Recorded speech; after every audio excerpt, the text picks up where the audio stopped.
वस्सलातु वस्सलामु अला रसूलिल्लाह। अम्मा बाद, अज़ीज़ तलबा, कल हमने इंशा के बारे में पढ़ा। इंशा की दो किस्में हैं, तलबी और गैर तलबी। इंशा तलबी वो होता है जिसमें मतलूब को बुलाया जाता है तलब के वक्त में हासिल न होने वाला, यानी ऐसा मतलब जो तलब के वक्त में हासिल न होने वाला हो, और गैर तलबी जो ऐसा न हो। इंशा तलबी 5 चीज़ों से बन सकता है, और वो 5 चीज़ें हैं अल-अम्रु वन्नह्यु वल-इस्तिफ़हामु वत-तमन्नी वन्निदा। ये 5 चीज़ें हैं। अम्र के बारे में हमने पढ़ा कि अम्र वो होता है जो इस्तिला के तरीके पर फ़ेल को तलब करे, और इसके 4 सीगे हैं, फ़ेलुल अम्र, मुज़ारिअ मक़रून बिल लाम, वस्मु फ़िअलिल अम्र वल मस्दरु नाइब अन फ़िअलिल अम्र। ये सारी बातें हमने किताब में जैसे लिखी गई हैं उसी तरह से तफसील के साथ पढ़ी।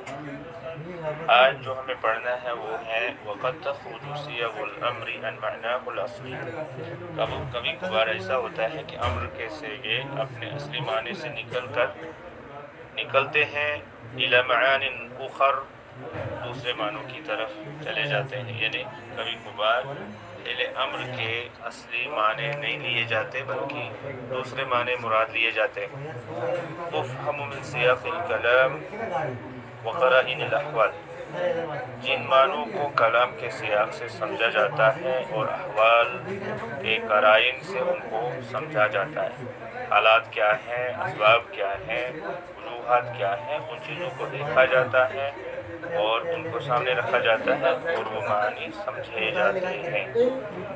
उन मानी में से मुसन्निफ ने 12 मानों को यहाँ पर किताब में लिखा है, उनको हम आज पढ़ेंगे।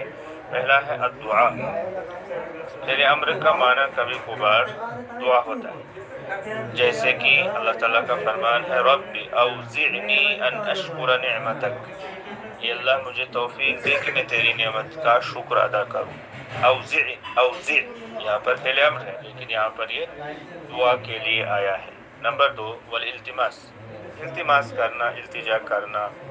का क़ौलिका लिमन युसावीक, जैसे कि आप अपने बराबर वाले इंसान से कहते हैं अअतिनिल किताब, मुझे किताब दे दीजिए। तो अअति ये पहले अम्र है, लेकिन यहाँ पर इल्तिमास है, इल्तिजा है। आप किसी से किताब तलब कर रहे हैं, लेकिन इल्तिजा के तौर पर, इल्तिमास के तौर पर। इसी तरह से पहले अम्र का माना है अत्तमन्नी, तमन्ना का इजहार करना।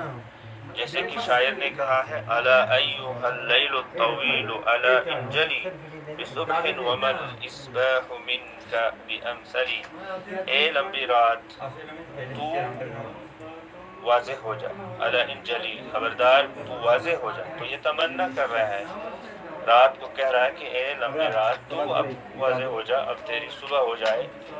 बिसुबहिन सुबह के साथ तू वाज़े हो जा, रोशन हो जा। वमल इस्बाहु मिनका बिअमसली, और तेरे जैसा सुबह नहीं होता। सुबह वमल इस्बाहु मिनका, तेरी तरफ से सुबह का जो होना है वो ज़्यादा तेरी तरह नहीं है, यानी तेरे होने में और सुबह होने में बहुत फ़र्क है। तो यहाँ पर हमें देखना है कि इंजली फ़ेल अम्र है, लेकिन यहाँ पर क्या वो रात को हुक्म देकर उससे सुबह ला सकता है? नहीं, ऐसा नहीं हो सकता है। हाँ, तो ये यहाँ पर तमन्नी है, ये एक तमन्ना का इजहार है, तमन्ना कर सकता है। तो इसी तरह से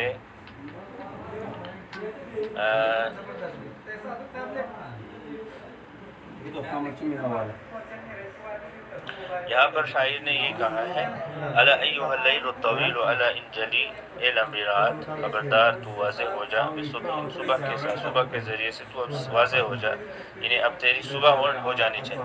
वमल इस्बाहु मिनका, और सुबह तेरे मुकाबले में बिअमसली ज़्यादा अफजल नहीं है, मेरे नज़दीक तुझसे ज़्यादा सुबह अफजल नहीं है। और इसी तरह से चौथा माना है वल इरशाद, किसी को रहनुमाई करना। फ़िल अम्र का माना जो है असली यहाँ मुराद नहीं है, यहाँ पर फ़िल अम्र का माना دوسرا مراد ہے اور وہ ہے کسی کو رہنمائی کرنا. نحو اذا تداینتم بدین الى اجل مسمى فاکتبوه ولیکتب بینکم کاتب بالعدل. جب تم کوئی قرض کا لین دین کرو کسی مقررہ وقت تک، فاکتبوه تو اس کو لکھ لو. تو یہاں پر فاکتبوه فعل امر ہے، لیکن یہاں پر اصلی معنی مراد نہیں ہے، ارشادی معنی مراد ہے. وَلْيَكْتُبْ بَيْنَكُمْ كَاتِبٌ بِالْعَدْلِ، اور تمہارے درمیان ایک لکھنے والا عدل و انصاف کے ساتھ لکھ لیا کرے. تو وَلْيَكْتُبْ یہ بھی ہے فعل امر المقرون باللام، الفعل المضارع المقرون باللام، یہ بھی امر کا صیغہ ہے.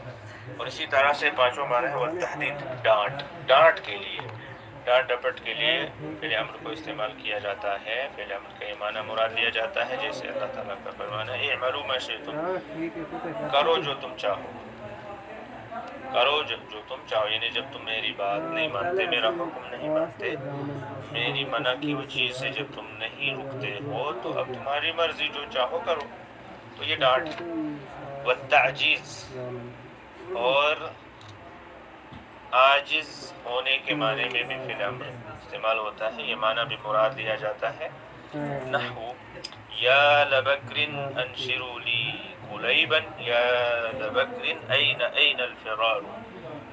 تو عاجز آ جانے کے معنی میں، جب کوئی عاجز آ جائے تو اس معنی میں بھی فعل امر کو استعمال کیا جاتا ہے، یہ معنی مراد لیا جاتا ہے. جیسے کہ شاعر نے کہا یا لبکر، بکر کے لیے، انشروا لی قلیبا، اے بکر کے لوگوں میرے لیے قلیب کے لوگوں کو پھیلا دو. یا لبکر، بکر کے لیے، بکر کو پکارا ہے، قبیلے بکر کو پکارا ہے. این الفرار، کہاں کہاں بھاگو، یعنی عاجز ہو چکے ہو تم اب اس چیز سے کہ تم بھاگ سکو. اور ساتواں معنی ہے فعل امر کا جو مراد لیا جاتا ہے والاہانہ، کسی کی بے عزتی کرنا، اہانت کرنا. جیسے کونوا حجارۃ او حدیدا، تم پتھر بن جاؤ یا لوہا بن جاؤ. اور اسی طرح سے آٹھواں معنی ہے والاباحہ، کسی چیز کو مباح قرار دینا، جائز قرار دینا، حلال کے زمرے میں لے آنا. جیسے کہ فرمایا کلوا واشربوا، کھاؤ اور پیو. والامتنان، احسان جتلانے کے لیے بھی فعل امر کا استعمال ہوتا ہے. جیسے کلوا مما رزقکم اللہ، کھاؤ جو تمہیں اللہ نے رزق عطا کیا. والتخیر، اور اختیار دینے کے لیے، اختیاری معنی بتانے کے لیے بھی استعمال کیا جاتا ہے فعل امر کو. جیسے خذ ھذا او ذاک، یہ لے لو یا وہ لے لو. والتسویہ، اور برابری کا معنی بتانے کے لیے بھی فعل امر کو استعمال کیا جاتا ہے. جیسے اصبروا او لا تصبروا، صبر کرو یا مت کرو. والاکرام، اور عزت کے لیے بھی فعل امر کا استعمال کیا جاتا ہے، یہ معنی بھی اس سے مراد لیا جاتا ہے. جیسے ادخلوها بسلام آمنین، داخل ہو جاؤ جنت میں سلامتی کے ساتھ اور امن کی حالت میں. تو اس طرح سے یہ فعل امر کے اصل معنوں سے نکل کر دوسرے معنی مراد دیے جاتے ہیں. اللہ تعالی ہمیں سمجھ